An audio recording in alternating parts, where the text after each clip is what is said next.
Hello बच्चों, let's read this question. If the angular velocity of Earth's spin is increased such that bodies at the equator start floating, the duration of the day would be approximately. Take g is equal to 10 meter per second square. The radius of the Earth r is equal to 6400 into 10 to the power 3 meter. Take pi is equal to 3.14. Option first 1200 minutes, option second does not change, option third 60 minutes and option fourth 84 minutes.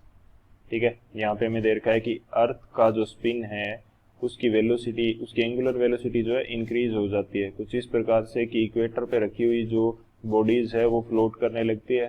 तो जो day की duration है उस पर क्या effect होगा। तो बात करते हैं की कंसेप्ट की। बात की जाए यदि की कंसेप्ट की, तो क्या की कंसेप्ट यहाँ यूज होगा।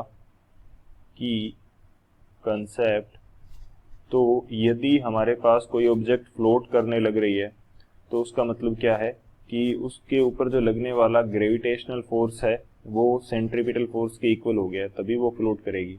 ठीक है, तो यहाँ पे मैं बोल देता हूँ कि F gravitational is equal to क्या है, F सेंट्रीपिटल। तभी हमारे पास क्या होगा, for condition of floating, for condition of floating, कि कोई ऑब्जेक्ट कब फ्लोट करने लगेगी, जब उसके वेट को बैलेंस करने के लिए फोर्स आ जाए, तो वो सेंट्रीपिटल फोर्स होगा एंगुलर वेलोसिटी की वजह से। ठीक है, तो ये फर्स्ट की कंसेप्ट होगा।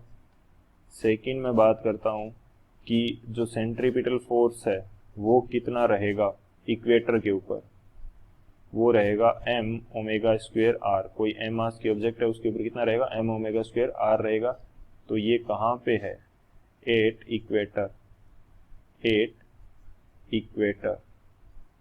ठीक है, ये रहता है। थर्ड बात करता हूँ मैं की कंसेप्ट की, तो जो टाइम पीरियड है वो कितना होता है, वो होता है 2 पाई बाई ओमेगा। ठीक है, इन तीनों की कंसेप्ट की हेल्प से हम इस क्वेश्चन को सोल्व करते हैं।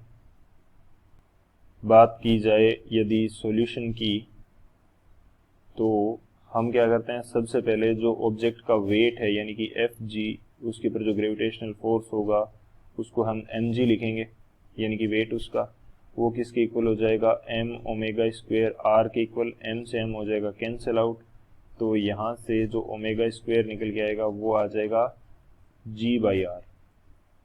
वो कितना आ जाएगा, जी बाई आर आ जाएगा।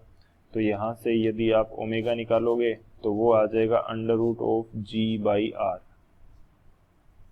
ठीक है, g की वैल्यू हमारे पास कितनी है, g की वैल्यू है हमारे पास 10 मीटर पर सेकेंड स्क्वायर, r की वैल्यू है हमारे पास 6400 into 10 to the power 3 metre.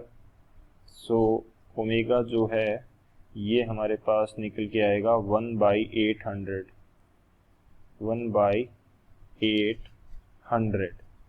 ठीक है, 1/800 आ जाएगा सेकेंड के अंदर। 1/800 किस में आएगा, ये 1/800 पर सेकेंड में, पर सेकेंड। ठीक है, तो अब हम क्या कर लेते हैं, जो t का फॉर्मूला है वो अप्लाई कर देते हैं कि टाइम पीरियड कितना होगा। t का फॉर्मूला हमारे पास क्या रहता है, t का फॉर्मूला हमारे पास क्या रहता है, t is equal to 2 pi by omega. 2 into pi की वैल्यू रहती है हमारे पास 3.14, अपोन में ओमेगा की वैल्यू हमने निकाली है, ओमेगा की वैल्यू कितनी निकाली है, 1/800 पर सेकेंड।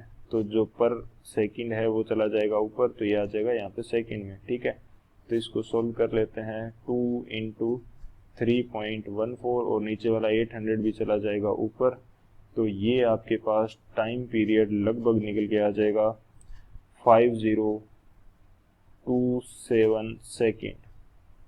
ठीक है, अब हम इसको मिनट में चेंज कर लेते हैं, तो 60 सेकेंड होती है एक मिनट के अंदर, तो 60 का यदि भाग दे देंगे तो ये हमारे पास आ जाएगी लगभग 84 मिनट्स। ये कितना आ जाएगा, लगभग 84 मिनट्स आ जाएगा। तो अब आप देखिए कौन सा ऑप्शन हमारा करेक्ट है। ऑप्शन की यदि बात करेंगे तो जो डी ऑप्शन है 84 मिनट्स वो हमारा करेक्ट होगा. So option D will be the final answer. I hope you understood it well. Thank you. Keep learning with PW.